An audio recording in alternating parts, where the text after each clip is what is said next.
تو حضرت عائشہ کو آنکھ کے اشارے سے کہتی ہیں، حضرت عائشہ بیان کرتی ہیں، یہ آپ حدیث پڑھے تو اتنی پیار آتا ہے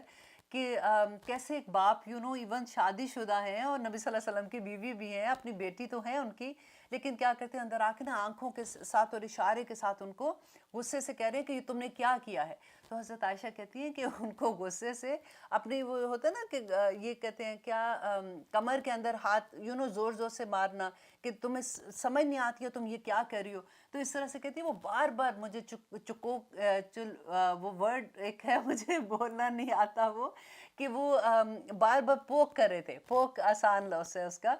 کچوکے لگانا جس کو کہتے ہیں، میں یاد بھی کر رہی تھی میں بھول جاتی ہوں کہ پوک کر رہے تھے بار بار. اور اتنی کہتی ہے مجھے درد ہوئی کہ میری آنکھوں سے آنسو کہتی میں ہل نہیں سک رہی تھی کہ نبی صلی اللہ علیہ وسلم سوئے ہوئے تھے، تو میری آنکھوں سے درد سے آنسو نکلنے شروع ہو گئے. تو جب میرے آنسو نبی صلی اللہ علیہ وسلم کے چہرے مبارک پہ گرے تو ان کی آنکھ کھل گئی. تو انہوں نے دیکھا کہ انہوں نے پوچھا کہ عائشہ کیا ہوا؟ تو کہتی ہے جب میں نے بیان کیا تو اسی وقت نبی صلی اللہ علیہ وسلم کو وحی نازل ہوئی، اور اس میں اللہ سبحانہ تعالیٰ نے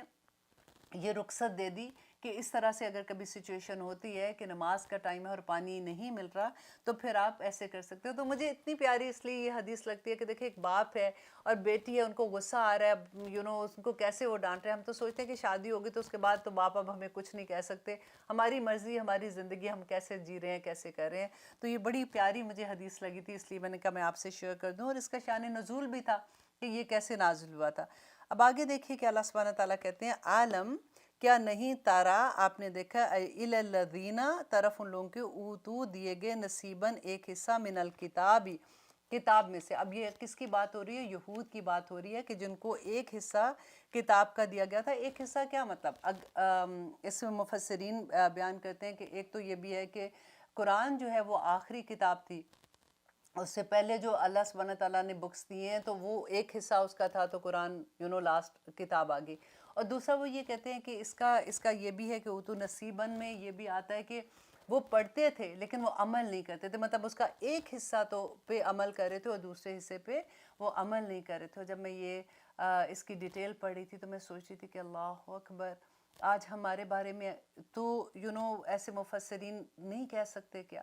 کہ آج ہم قرآن کو پڑھتے ہیں لیکن ہم اس کا وہ حصہ تو پورا کر رہے ہیں لیکن عمل کا حصہ تو ہم پورا ہی نہیں کر رہے. تو اب بھی میں کئی دفعہ یہ کہتی ہوں کہ اللہ تیرا کروڑ شکر، تیرا لاکھ شکر میرے اللہ کہ ہمارے بعد کوئی نبی نہیں آئے گا اور ہمارے بعد کوئی کتاب نہیں نازل ہوگی. اگر ہوتی تو آپ سوچیں کہ ہمارے بارے میں اللہ سبحانہ تعالیٰ کیا کہتے. یہ وہ قوم تھی اہل کتاب جس کو اللہ سبحانہ تعالیٰ کہہ رہے ہیں کہ اللہ سبحانہ تعالیٰ کے چنے ہوئے بندوں میں سے تھے، تمام نبی ان کی قوم پہ اترے تھے، اللہ سبحانہ تعالیٰ کی فیورٹ قوم تھی. اور جب انہوں نے اللہ کی نافرمانیاں کی تھی تو اللہ سبحانہ تعالیٰ نے ان کو کیسے کر دیا تھا. آپ کو یاد ہے جب انہوں نے سبت کا واقعہ ہوا تھا تو بندر بنا دیا تھا ان کو، کیسے کیسے عذاب ان پہ آئے تھے، ان پہ خون کے عذاب آئے تھے، ان پہ جوؤں کے عذاب آئے تھے. آج ہمارے اوپر کیسے کیسے عذاب نازل ہوتے ہیں اللہ سبحانہ تعالیٰ کی طرف سے، ہم پہچان ہی نہیں پاتے، ہمیں پتہ ہی نہیں. ہم کہتے ہیں ہم پتہ نہیں کیا غلطی ہو گئی، پتہ نہیں کیا ہم نے کیا، اللہ سبحانہ تعالیٰ بس معاف کر دینا. اللہ سبحانہ تعالیٰ ہمیں احساس دلانے والا بنا دے، آمین ثم آمین. اور الم تر الی الذین اوتوا نصیبا من الکتاب، جن کو کتاب کا ایک حصہ دیا گیا، یشترون وہ خریدتے ہیں الضلالۃ گمراہی کو. وہ خریدتے ہیں، کیسے خریدتے ہیں؟ دیکھیں گمراہی کو خریدنے والی چیز ہے. اب اللہ سبحانہ تعالیٰ یہاں پہ کہہ رہے ہیں کہ گمراہی کو خریدتے ہیں، وَيُرِيدُونَ اور وہ چاہتے ہیں ان کے تدلو کے وہ بھٹکا دیں سبیلا راستے سے، کس کو؟ نبی صلی اللہ علیہ وسلم کو. اب یہ آیت میں انشاءاللہ نیکسٹ پروگرام میں آپ کو یہ جو یشترون ضلالۃ وہ خریدتے ہیں گمراہی کو، کہ کیسے وہ خریدتے تھے تو اس کی ڈیٹیل انشاءاللہ ہم اگلے پروگرام میں کریں گے کیونکہ ہمارے پاس وقت کم ہو گیا ہے. پھر انشاءاللہ اگلے پروگرام میں ہم ملیں گے.